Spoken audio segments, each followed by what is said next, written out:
The Justin Robert Young program, brought to you as always by everybody who supports us at payjurydaily.com. Look, you want to be a part of the show, you want to make sure it keeps going, you want to make sure that I deliver this Monday through Thursday goodness into your ears on time and on schedule.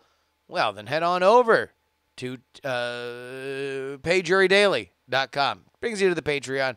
There's a way for you to subscribe. It's a good time. But here's what I really want to talk to you about. All's Well, a Night Attack album. It's a brand new album from Brian Brushwood and your boy, Justin Robert Young. It is our 5th Night Attack album, and we are trying to push this sumbitch to the top of the Billboard comedy charts.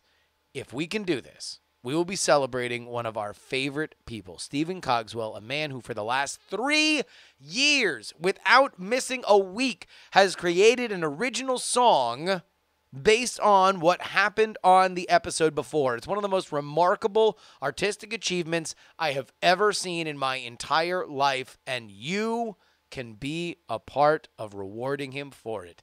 Tomorrow, January 22nd, on iTunes, Spotify, Apple Music, all the streaming services, all the places where you buy music, you can get All's Well, a Night Attack album. On iTunes, though, is where it will probably be the cheapest. $1.99. Yeah, we're out of our friggin' minds. Selling this thing for $1.99. It is a full 45 minutes of music and comedy for $1.99. Less than $2. You want to know what? Support it by buying more than one, huh? Buy it for your mom, your dad, everybody else. All's Well, a Night Attack album, available January 22nd. That's tomorrow. Never talking about how we support the show, though. What do you say we just do the damn thing?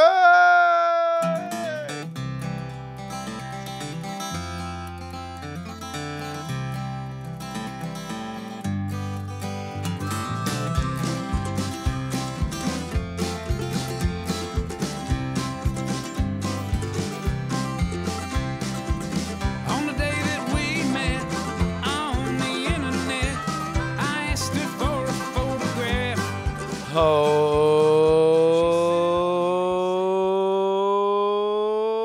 baby. Welcome. Monday, January 21st. Yes, we're back as if we never left to the Justin Robert Young program on podcast, on YouTube, on Twitch. It's a fun time. Had a busy weekend. Busy weekend. Went to a couple things. Look, I had some things to explain to my wife. I had some things to explain to Ashley. I did. It was Thursday. I gotten done with the show, and I told her. I said, "Hey, look. There's some shit I'm going to tell you right now, and you ain't going to say shit about it." That's what I did. I got right into her face. And I said, "Listen, I got some shit to say. I'm a man. I do what I want. You know, come in putting restrictions on what a man can do. Come on." So I said, "Do you want to know what I'm going to do? You want to know what I'm going to do? On Friday night, I'm going to go out. I'm going to go out with our friend Darren. Yeah, we're going to go out to a boys' night out. That's what we're going to do on Friday. Yeah. We're going to go to a strip club. Yeah, that's what we're going to do. We're going to go to a strip club, and I'm going to spend a bunch of money. I'm gonna throw all the money. Man, the money we were planning for a vacation, I'm going to spend it. Throwing it at random naked women. Oh, when I'm there, I'm going to get drunk. I'm going to get faced. I'm going to get wasted. I'm going to be chugging beers. I'm doing shots. Shots for the bar. That's what I'm going to say at the strip club with naked women. That's what I'm going to do. Then I'm going to do a bunch of coke. I'm gonna anybody who's got cocaine, I'm gonna say, "Come here, bring it to me." I'm gonna hoover it up with my face. That's what I'm doing on Friday night. and then I'm gonna cheat on you. I'm gonna find a random person, and I'm gonna damage our marriage based on how much I cheat on you, and I'm gonna cheat on you early and often. So you know what I'm gonna do on Friday night? I said, you hear all that? She said, yeah. I'm like, all right. She said, remember to repeat everything I said if one of our mutual friends asks why I'm not hanging out with you on Friday. She said, why? I said, because I'm going to go see Elton John.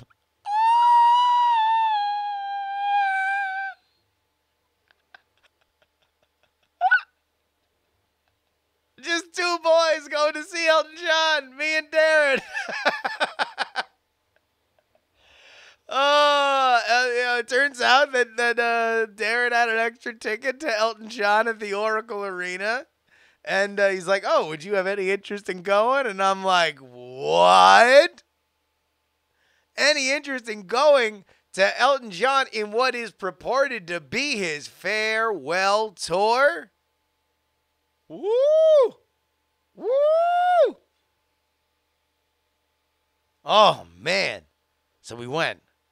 I didn't really go to the strip club. That was just an excuse. I just told her. I was just like, look, I mean, like, oh, where's Justin? And she apparently was in the green room of Cobb's Comedy Club because a friend of ours, Rebecca Watson, was doing a show. Doing a lot of internet celebrity name dropping right now. And she repeated that. She repeated everything I just told you. She repeated to somebody else. And apparently raised quite a few eyebrows in the green room. Because they're like, oh my God, what a piece of shit your husband is. And then she's like, oh no, he just told me to say that. He's going to see Elton John.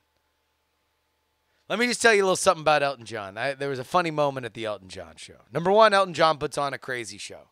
You can tell that he's done a Vegas residency for a while because he's got a lot of great video assets, and whether or not they're from his Vegas show or he has just been used to a certain level of presentation since he's been in his own theater and wanted to bring that on the road. It was fantastic. Elton John also gets up and takes a bow after every song. Almost every song, Elton John stands up, does the two clap in front of him as if to signify that now the ovation starts, and lo, a goddamn jam-packed Oracle Arena hanging from the rafters. Oracle Arena was giving him everything that he asked for. The set list was amazing. It was every hit that you would possibly want. It's funny. Another Jay Martin's trying to be funny here in the chat room because of the famous Billy Joel clip about lighting the audience. So he asked, does he light the audience? Yes, indeed he does. In fact, there was one very, very funny moment that came from the Elton John show. Hot Beverage just says, I like Goodbye Yellow Brick Road. He closed with Goodbye Yellow Brick Road. In fact, the tour is called Farewell Yellow Brick Road. So I forget what song it is. It was toward the end of the set. So I'm going to guess it's probably Crocodile Rock or something, right? And there's a point in which it's a big... No, you want to know what? It was Crocodile Rock. Because he let the crowd sing the na na na na na na na na na na na na na na na. He let the crowd do it, right? So that was a big crowd moment. So on the big video board, which was very, very, very well manicured, normally it was all B-roll and crazy visual effects and stuff like that. During the na-na-na-na-nas, they would show the crowd. So the first one, na-na-na-na-na, everyone's having a good time. I'm looking at the video board. Second time, nah, nah, nah, nah, nah. Third time, I look at that video board and gigantic, because it's a huge video board. The unmistakable face of Leo Laporte.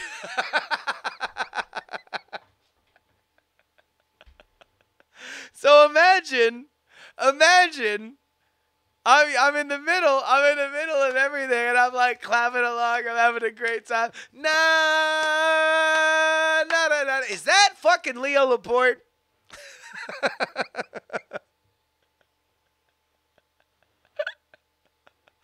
It was apparently him. I confirmed through mutual friends that it was apparently him. Leo Laporte there, right in the front. He had great seats if he was up on camera too. I hope he enjoyed it. I certainly had a very, very good time. But that was Elton John. Came back. Ashley didn't come back for hours on Friday because she was out at Sketchfest.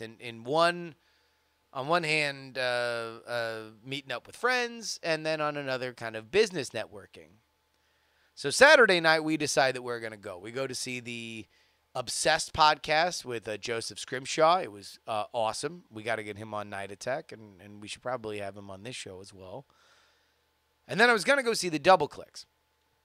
Double Clicks are fantastic. They're apparently going on 3 big tours over the next couple months. So I would encourage you in 2019 to seek out a Double Clicks show.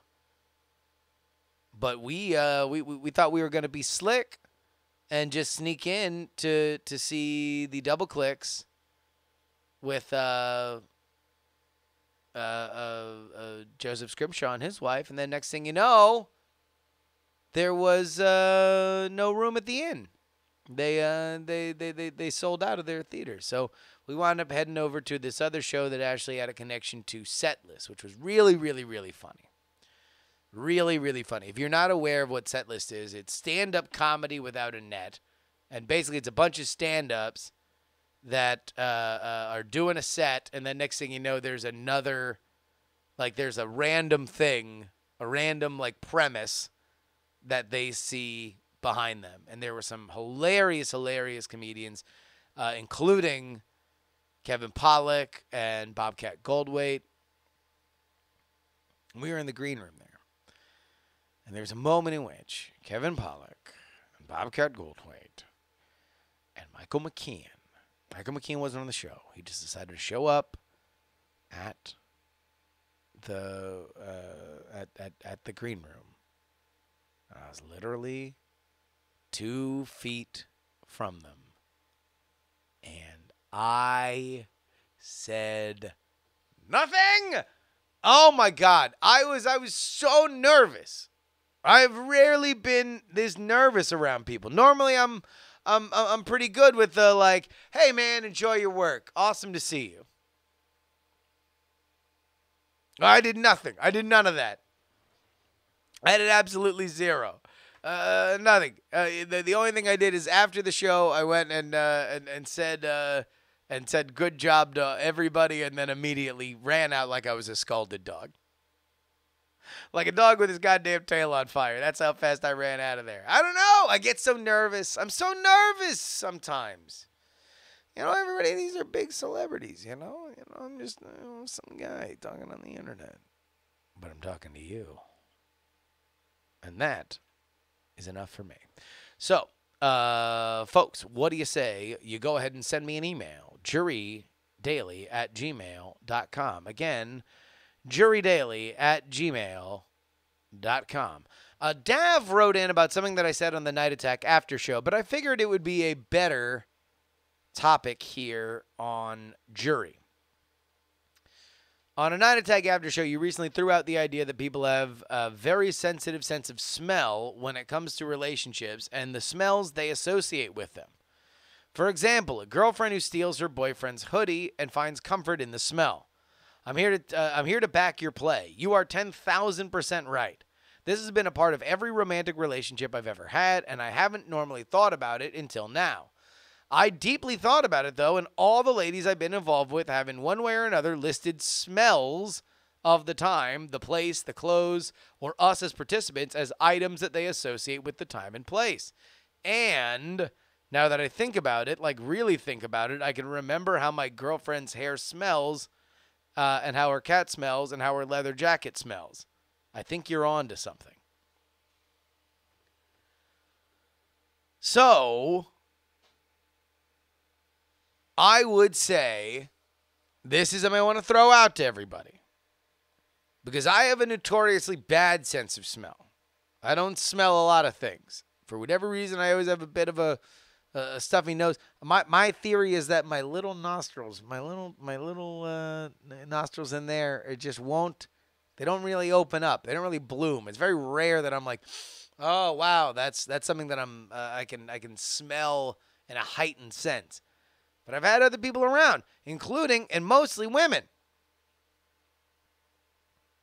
that are very, very, very keen on smell. So I'm going to make I'm going to put out the question: do women have a better sense of smell than men? That's my question. Send me your answer. JuRYDaily@gmail.com. RJ writes into the show, and he says this. So, I live very close to Kansas City, where I've had the worship for Patrick Mahomes shoved down my throat for months now. And I went to college with Greg Zuerlein, who won the game for the Rams, so I have a dog in both fights, but here's the problem. I don't give a rat's ass about sports ball. I am honestly kind of glad that the Chiefs lost tonight because I was about to blow a gasket if I had to be forced to engage in more sports talk. Next season, how can I brush off people trying to get me to like sports? Like people literally think less of me for not having an opinion as it stands now. RJ, thank you so much for writing in. Here is my take on that. In general, and this isn't just sports, although sports is probably multiplied by whatever factor you want.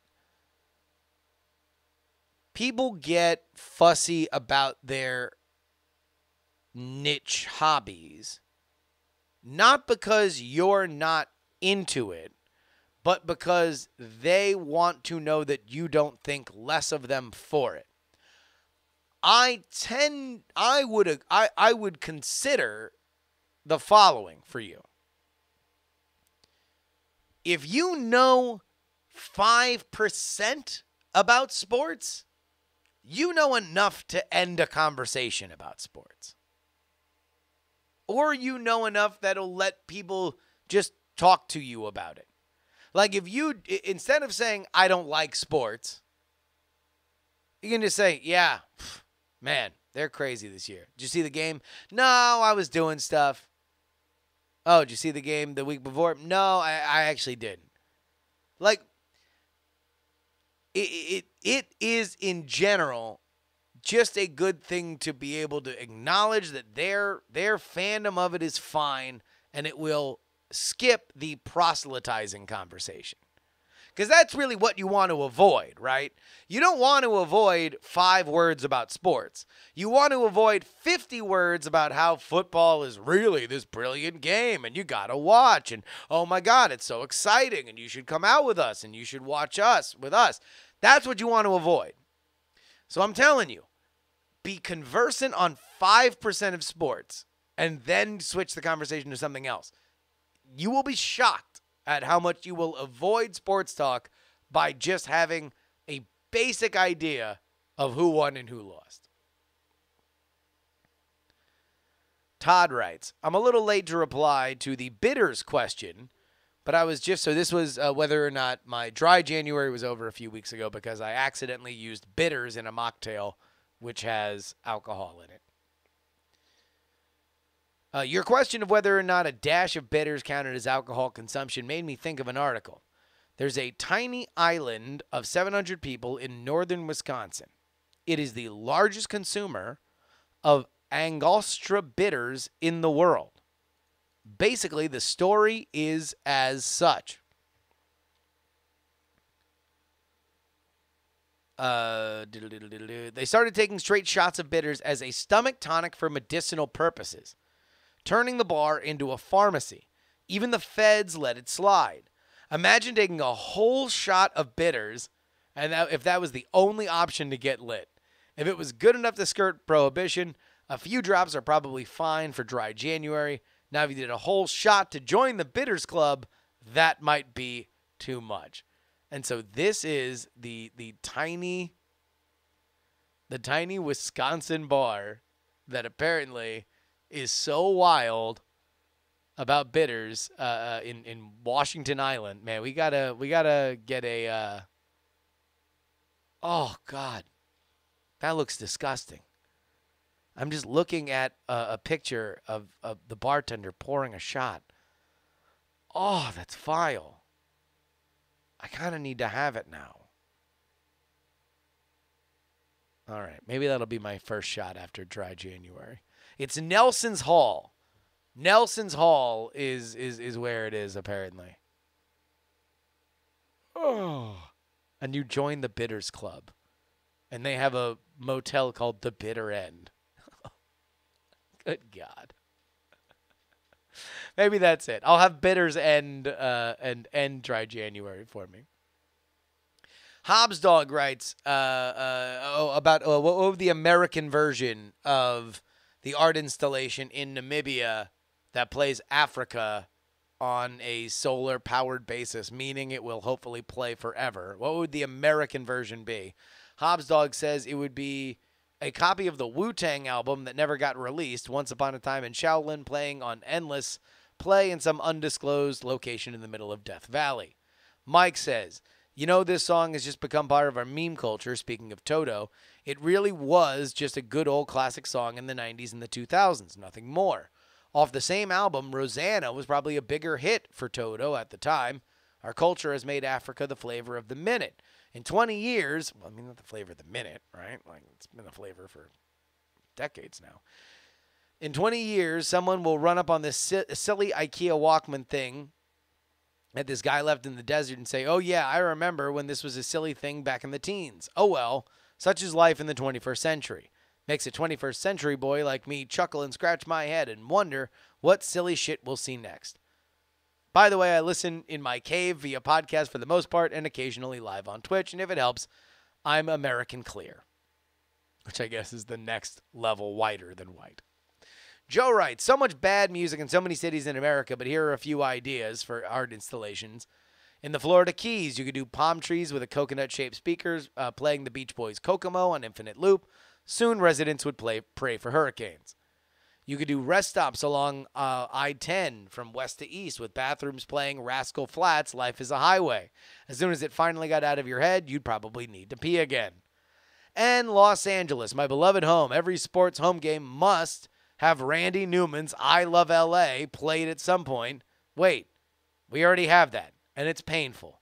Please, Justin, make it stop. Also, maybe it's sharing too much, but I often catch up on my daily podcast while showering. So you were previously being listened to while naked in the shower. That stated, you are officially being moved to my breakfast prep, so I will now listen while handling sausage and eggs. See, this is what I want. I need to have you guys tell me where you listen to the show. I need to know. I need to know. And finally, Connor writes, if your boots on the ground method isn't enough, this is my life hack for getting up in the morning, is just to make sure you can't look at your phone until your feet are on the ground. Connor suggests taking it to the next level. Set your phone to charge on the other side of the room when you go to bed. Either you get up when that alarm goes off, or it just keeps going. By the way, this works best if you are single. That's a fact, brother.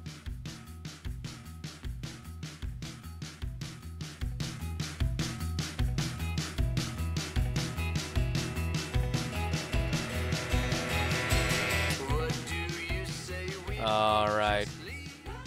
I want to thank our producers for the show, the grand jury, the Jen, PD Rabe, Non-Specific, Rock and Roll Martian, Joe Acosta, well, Redneck Tech James, the OG Brito, well, and Matthew B. If you want to email the show, it is jurydaily@gmail.com. Again, jurydaily@gmail.com. If you want to write in a high thought, go ahead and write high thoughts in the subject line so I know which ones they are. Twitter, Instagram, Snapchat at Justin R. Young, and you can join our Discord, bit.ly/JuRy Discord, JuRY Folks, until next time, this is your old buddy Justin Robert Young telling you to please give a round of applause to Mr. Wacky, but more importantly, please, no.